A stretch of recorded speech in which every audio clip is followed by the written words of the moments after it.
ননদ ভাবি সম্পর্ক এমন হওয়া উচিত যে ননদের ভাবির প্রতি টান থাকবে, ভাবির ননদের প্রতি টান থাকবে। আমাদের বাংলাদেশের 90% মেয়েদের ননদ ভাবির সম্পর্ক খুবই জেলাসি হয়, কিন্তু খুব ডিপলি একটা জিনিস ভেবে দেখেন, আপনার নিজের ভাইয়ের বউ, আপনার ভাইয়ের বউয়ের সাথে আপনার সম্পর্ক যতটা ভালো থাকবে, আপনার ভাই আপনাকে ততটা ভালোবাসবে, ততটা আদর করবে। আবার অন্যদিকে আপনার ভাইয়ের বউ আপনার সাথে যতটা ভালো ব্যবহার করবে, আপনারও আপনার ভাইয়ের বউয়ের ওপর ভালোবাসা বাড়বে, তার উপর শ্রদ্ধা, সম্মান সবকিছুই বাড়বে। আপনার ভাইয়ের বউ যেরকম আপনার ভাবি, আপনিও কিন্তু কোনো না কোনো ভাইয়ের বোনের ভাবি। আমি যেরকম আমার ভাবির ননদ, এরকম কিন্তু আমারও ননদ আছে। তাহলে আমি যদি আমার ভাইয়ের বউকে ভালোবাসি, তাহলে আমিও কিন্তু আমার ননদের থেকে ভালোবাসা পাবো। বাপের বাড়িতে আসলে প্রত্যেকবার আমার ওজন বেড়ে যায়, কেননা এখানে এসে আমি কোনো কাজকর্ম কিচ্ছু করি না।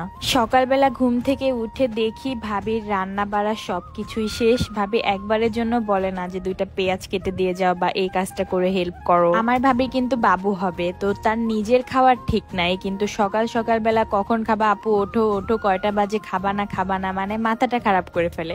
আমি বলি ভাবি তুমি আগে খাও, তোমার পেটে বাবু, বাচ্চাটাকে আগে খাওয়াও। প্রেগনেন্ট মানুষের সকাল খাইতে হয়, আর তুমি আমার খাওয়া নিয়ে পড়ে আসো।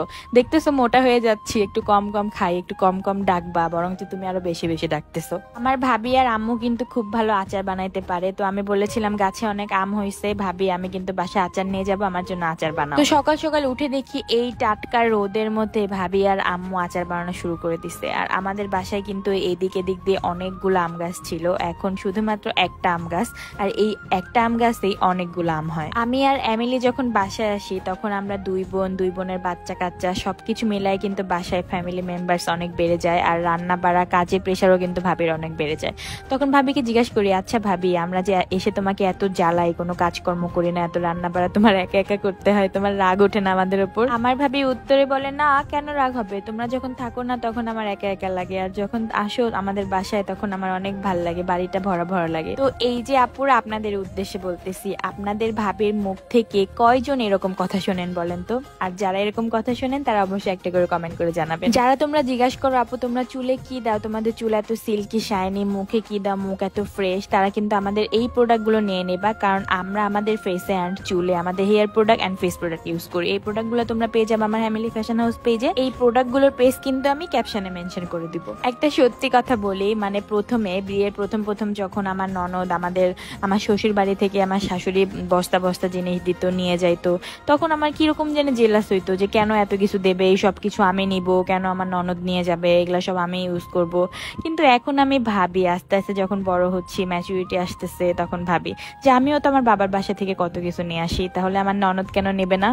আমার ননদও আমার শাশুড়ির মেয়ে, আর আমিও আমার মায়ের মেয়ে, তাহলে সন্তানরা তো সবসময় একই হয়। উনিও কারো মেয়ে, আমিও কারো মেয়ে, আমিও আমার আম্মুর মেয়ে, আবার আমার ভাবিও আমার আম্মুর ছেলের বউ, তাহলে আমার আম্মুর অবশ্যই দুইজনের প্রতি ভালোবাসা থাকবে। আর যেই শাশুড়িরা শুধু মেয়েদের ভালোবাসে, ছেলের বউকে ভালোবাসে না, সেই শাশুড়িগুলা কিন্তু ছেলের বউকে না, সে তার ছেলেকে ঠকাচ্ছে, মানে সে তার ছেলেকেই ভালোবাসতেছে না। সে যদি মন থেকে তার ছেলেকে ভালোবাসতো, তাহলে অবশ্যই তার বউমার প্রতি তার শ্রদ্ধা, সম্মান, ভালোবাসা সবকিছুই থাকতো। আর এখানে কিছু ছেলেদেরও দোষ থাকে, যে ছেলেগুলা শাশুড়ির সামনে, মানে মা বাবার সামনে নিজের বউকে অপমান করে, ছোট করে কথা বলে, সেই মা বাবা, সেই ননদ তো ভাবিকে, মানে ছেলের বউকে তো অপমান করে কথা বলবে, ছোট করে কথা বলবে। আর আপনার স্বামী যদি ভালো হয়, আপনার স্বামী যদি আপনাকে ভালোবাসে, তাহলে আপনাকে পৃথিবীর সবাই ভালোবাসবে। যাই হোক, আপনাদের সাথে কথা বলতে আচারটা কিভাবে বানাইলো ওইটা এক্সপ্লেন করতে পারলাম না, তো আপনারা যারা ভিডিওটা ভালো করে খেয়াল করবেন তারা অবশ্যই বুঝতে পারবেন যে আচারটা কিভাবে বানাইছে। আর আচারটা কিন্তু অনেক বেশি লোভনীয় আর অনেক বেশি সুস্বাদু হয়েছে, কালারটা তো লাস্টের দিকে জাস্ট ওয়াও। তো এই আচারগুলো কিন্তু আমি আমার শ্বশুর বাড়িতে নিয়ে যে ফ্রিজে রেখে আস্তে আস্তে করে অনেকদিন ধরে খাবো। আর আমি বাবার বাসাতে আছি আর 3-4 দিন, মানে আর কয়েকদিনের মধ্যে চলে যাব শ্বশুর বাড়িতে। তো আজকের ভিডিওটা আপনাদের কাছে কার কিরকম লেগেছে অবশ্যই কমেন্ট করে জানাবেন, আর ভিডিওটি ভালো লেগে থাকলে অবশ্যই একটা করে শেয়ার দেবেন। আল্লাহ হাফেজ।